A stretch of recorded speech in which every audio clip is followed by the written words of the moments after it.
Good evening and welcome to this edition of Market Watch. My guest this evening is Renato Graziano, Managing General Partner of Graziano Public Relations. Good evening. Good to be here, Fritz.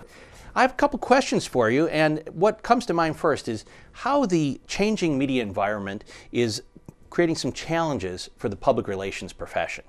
Well, the biggest factor in this regard is the whole democratization of the media created by the internet, and that's creating challenges both for how corporations manage the process and how corporations and agencies deal with the media. First thing, as far as how corporations are set up with the new internet environment, everybody is potentially a reporter. You know, it's very few barriers to entry for blogging, and anybody who has a phone camera can be a reporter. So that means anybody potentially in your corporate executive branch can be an official spokesperson, whether they think so or not.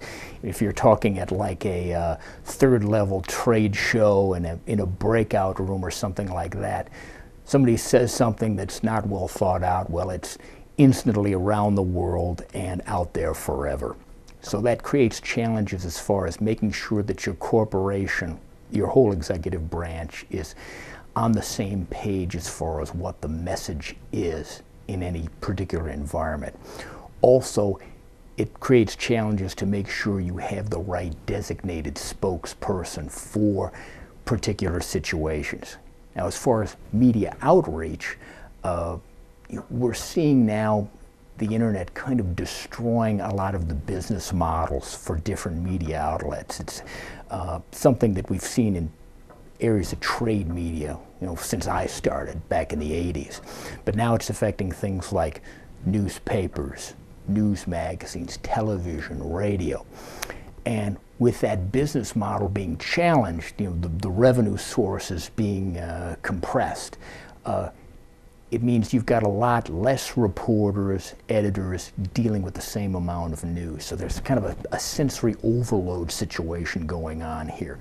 So when you've got less reporters dealing with the same amount of news, it's obvious there's less original thought production going into the thing. You see here in Chicago, you've got people staying on at a certain paper or being let go just by sort of the volume of copy that they're putting out, regardless of the quality. Well, sort of a dirty little secret in the whole media world as to how much reporters have depended on PR professionals to get anything accomplished. Well, this is going back through the decades. It's even more true now.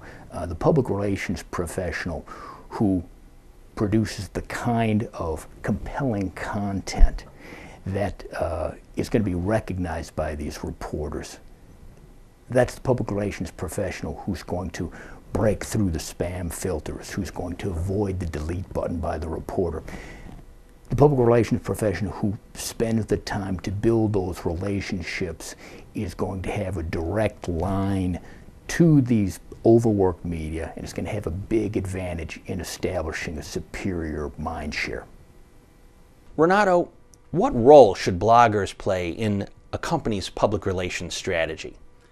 Well, some companies would like to ignore bloggers. This is pretty dysfunctional because they have a growing influence across different media sectors, and the challenge is one of resources. Large corporations might have a blogosphere of hundreds, potentially thousands of writers who are putting out maybe something once a month, maybe something a couple of times a week if it's something like Microsoft, or let's say. The challenge for the public relations professional is managing the resources. What he has to find is that core of 1 to 5 bloggers who are most influential with the company's key buyers and key influencers of those buyers. And that group becomes part of your core media. These are the guys who are treated like top analysts, top business reporters or editors. They're the ones who get the interviews with the CEOs. They're the ones who get the tours of the company facilities. They're the ones who are included in the top mailing list. Sort of the second tier of guys are treated more like general media.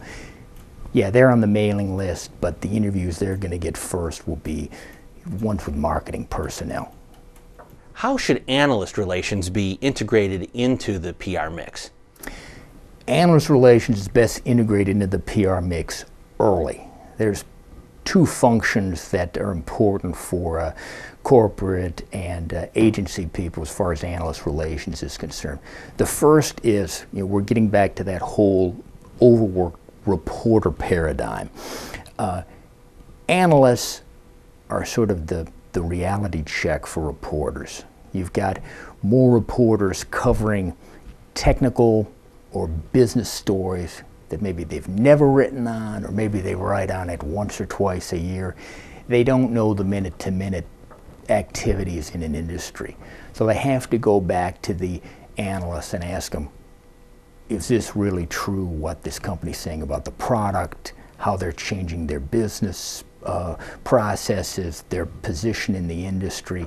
So that's an important thing to do, and it's important to get the analysts on board ahead of time. If you have to, put them under NDA and talk with them about major announcements that you're doing months ahead of time. Some analyst groups will let you reference them in press materials. Some will only let you sort of refer reporters to them, but it's a valuable resource, and the more important the announcement is, the more you have to have the analyst brought into the mix. The other area with analyst relations that's important for the marketing mix is one that's less clear as far as the results. Several analyst groups have really strong consultative relationships with your buyers and the key influencers of your buyers. And they will go to their analysts and say, okay, we're thinking of buying a certain type of software or a certain class of computer hardware, telecommunications equipment, whatever. Who are the 3 to 5 companies we should have with an RFP? Who should we bring in on this? Or it could be something, we'll just go to the analyst and say, look, who are the hot companies that we should be looking out for?